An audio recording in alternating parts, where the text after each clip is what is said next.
Hey guys, Mike here. So, oh boy, what a day in the market, and it's good to be back in the saddle. I appreciate you guys letting me get away to the North Georgia mountains with a bunch of other families, and we had a blast. And what a day to come back, right? I mean, I get back late last night. Futures already ripping, but then at 10 o'clock, 10 to midnight, oh my goodness, the futures that track IWM, RTY were just up over 6% before I even went to bed. So I knew it was going to be a crazy, crazy day. You got crypto.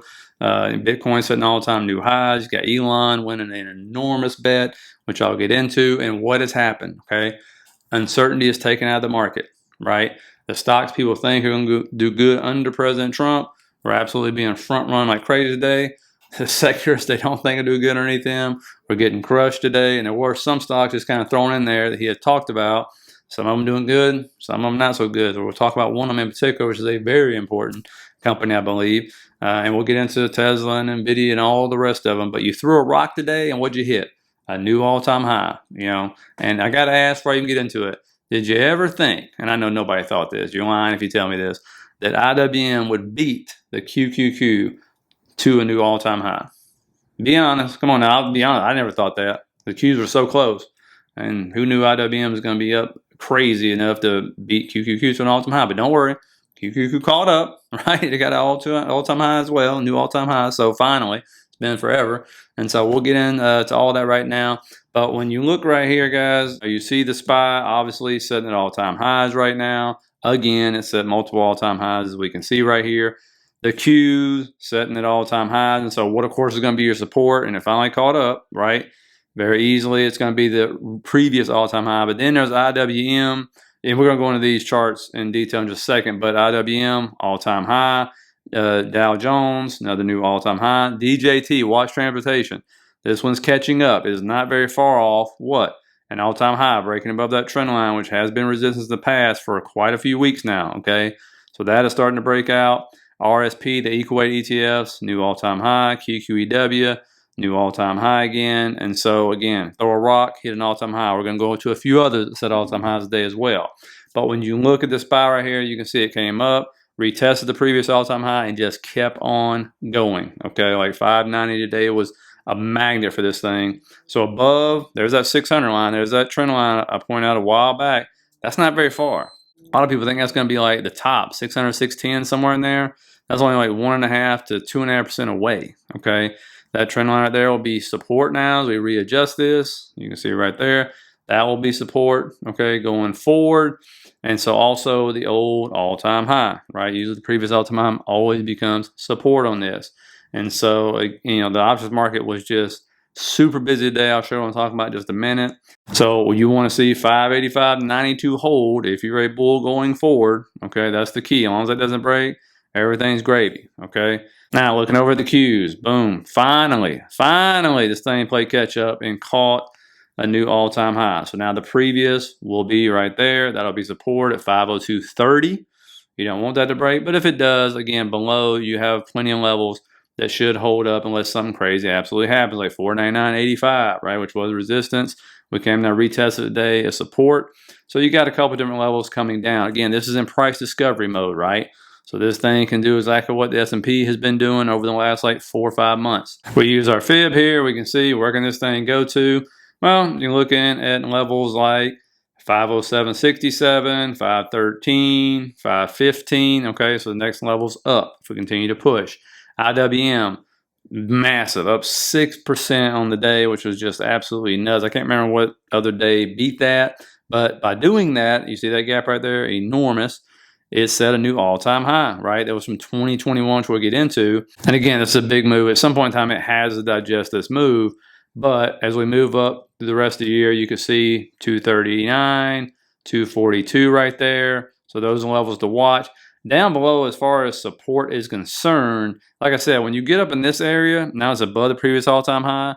I pointed this out many, many months ago, but there's not a whole lot of support below. When you go back over here and look, this is 2021, right? And so it's not, you can move this up and say, okay, previous all-time high should be support. Also this level, maybe. It's very thin though, 231.19. Just not a whole lot up there right there to try to, you know, maintain support if we do get a pullback and stuff. And what I'm talking about is like the 10-year, for example. When you come over here and look at the 10-year, Like I said, if it busts out, there's your target, that white line. I hadn't moved it to the penny it hits, gets rejected right there, but this is the breakout. Now, we'll talk about in just a second, why it's breaking out. There's a few reasons here. I'm going to move this down. This is your next target if this continues to push. If this continues to push, of course, here's your next target. 4.644 would be the next target. That will put things under a lot of pressure, and I'm about to get into, again, why this is moving up. There's a couple reasons for this. The one I'm going to watch carefully, though, is HYG. Why? You got all the stuff breaking out. What's HYG been doing, though, on the daily chart? Setting lower highs and lower lows. Now, it looks like it's trying to break out, but what you want to see here, and we'll get rid of this, it needs to get above 79.42 to set a new high, okay? And not set another lower high. That's not what you want to see, all right? Because remember, it's junk bonds. So if junk bonds are good, things are good in the market. If junk bonds are bad, things are bad in the market. And before I even get into Tesla, which is next, and all these others, a couple to watch out for, as a matter of fact, that weren't green today is the fact that 10 years moving up on two main reasons. One, it keeps moving up because it's sitting there saying, actually three reasons. One is inflationary risk. Two is growth. If it considers that, hey, all this data has been coming in good, and it says, oh no, we got more growth to go, then the bond market saying, yep, we need to keep moving up, right? These 10-year yields continue to move up, okay? The other one is people want more return on their risk, because the more this debt goes up, the more you sit there and see the deficit go up, right? Is more risk to take on these bonds. So they say, no, we want more. Okay, so here we go, give it to me. So that's why you're seeing it go up. All right, don't forget the yield curve is uninverted now. The 10-year, 3 months not gotten to where it needs to be, where it's uninverted, but it will uninvert pretty soon if this continues, right? And you'll end up seeing the 10-year. It'll be more than all of them, right? The ones that are above it on all these bonds and stuff, as far as the yields are concerned. That'll eventually happen. And so that's why it's moving up. And it's weird seeing, crypto, which is mooning, right? IWM mooning with a 10-year mooning. Okay, I'll show you the chart. You didn't see IWM doing that with a 10-year. Okay, but now it is. Obviously still attached to crypto, it seems like. But that's got some people somewhat concerned. And so now looking at Tesla, the biggest gamble of all paid off for Elon Musk here. You can see this massive move, massive gaps and stuff. End up filling this gap, which was about a year old. If I move over here, I'll show you what I'm talking about. So it filled this gap right here to the penny. That's why it sold off. So gap is filled. We'll take that away. Don't have to worry about it. And of course, I put in the Discord what's happening with usual.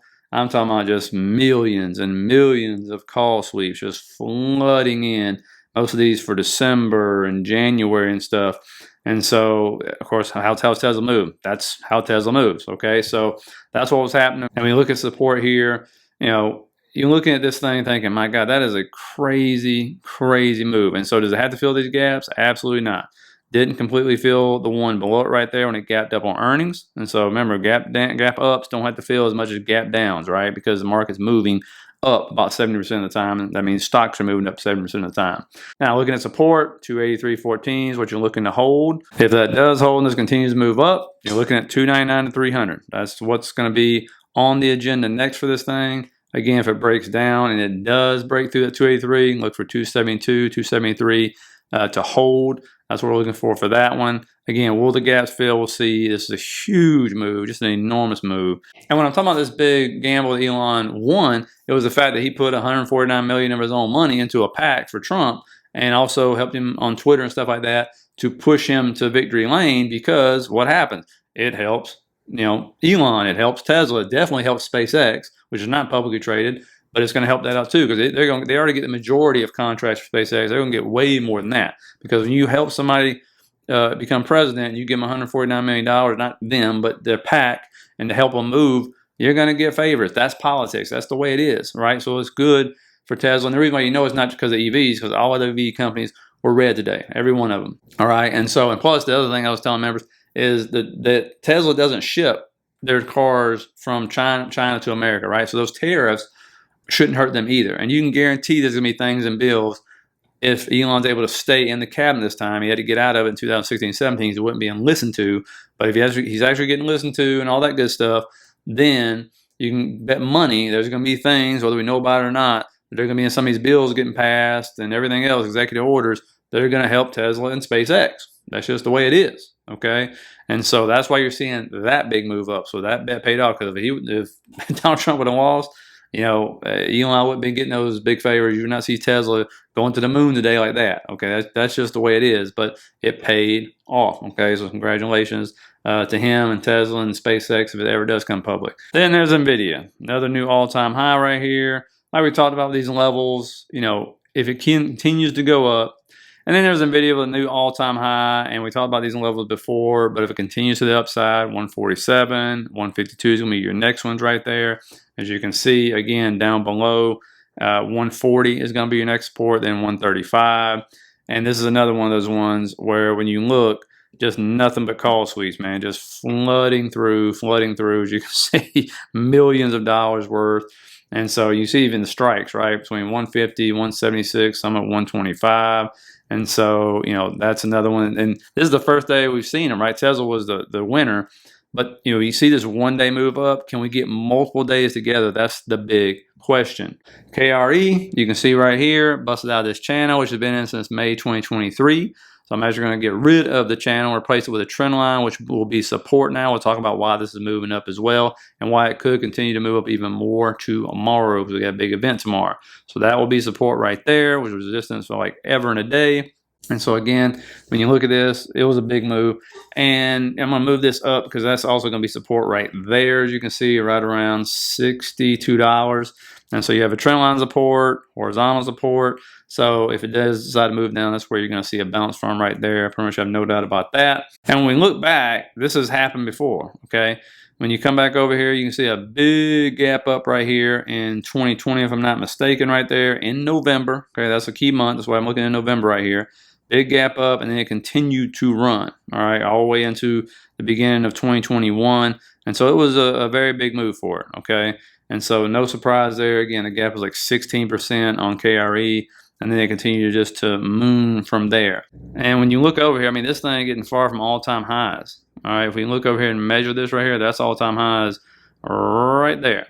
And so it's only about 7% from that. And if it breaks above that, I think we know what happens next because we just saw so many all-time highs, right? So it's only 7% again. And the reason why it can continue to move up is because we got FOMC tomorrow. And when we go back and look at how it reacted right there when they cut rates, boom, 3% pops, come down a little bit, and then you're up 4.5% in less than 24 hours. So that's why if they cut rates again tomorrow, you can see this thing continue to go up. Okay, so again, if it pulls back, I say the daily fair value, that's what you want to look at. Now, looking at one that didn't go green today, I was red all day, was Taiwan Semiconductors. Now it's down below what was support, is now resistance. So it's below horizontal resistance and that trend line right there. Now, why is that? It's because you've heard President Trump over last week talking about this. He said Taiwan stole the chip industry. He's thinking about putting tariffs on them. And also, he doesn't like the CHIP Act. And they have a boatload of money riding, I think it's $7 billion riding on that CHIP Act to help them build this factory in America, which I hope they continue to build out. I hope that's the case. But if he imposes tariffs on them, if he messes with that $7 billion and make them pay for that factory, well, guess what's going to happen to the stock? It's going to stay under a whole lot of pressure. Now, I personally am very upfront in saying I think it's a national security risk not to have that factory here. That's just me, but I don't think having 80% of your chips built in Taiwan with China and all that good stuff threatening what they're doing, a good idea. So we'll see what happens, though. So I'm just making you aware of it. When you see stocks, solar panel stocks, all this good stuff going red, that's something you got to watch out for. And you can always go back and look in 2016 and 2020 what stocks did good and what stocks didn't. All right, now when it comes to earnings, yeah, absolutely got more earnings. You got Datadog right here, Halliburton, Cameco is going to report. You got Hershey's, and you got DraftKings right here to the right, Block, Rivian, Unity, Trade Desk, Affirm, Fortinet, Pinterest, and Airbnb. So it is going to be loaded. And a lot of these stocks were up huge today, just FYI. And then when you come to what's going on tomorrow with econ data, unemployment claims in the morning before we open up. Then you're going to have the big stuff going on with federal funds rate, FOMC statement, and then the press conference at 2:30. So it is going to be another busy day tomorrow, another volatile day for sure. We'll see what stocks come out green again after this big move up, or do we digest it or not. So please hit that like and subscribe button on your way out. Please put what stocks you think will do good over the next 4 years and what stocks will not. And think about signing up for the membership if you want to. 2 private videos, Discord, and a morning news brief that has everything you can imagine in it. And that's about it. So I'll see you guys tomorrow.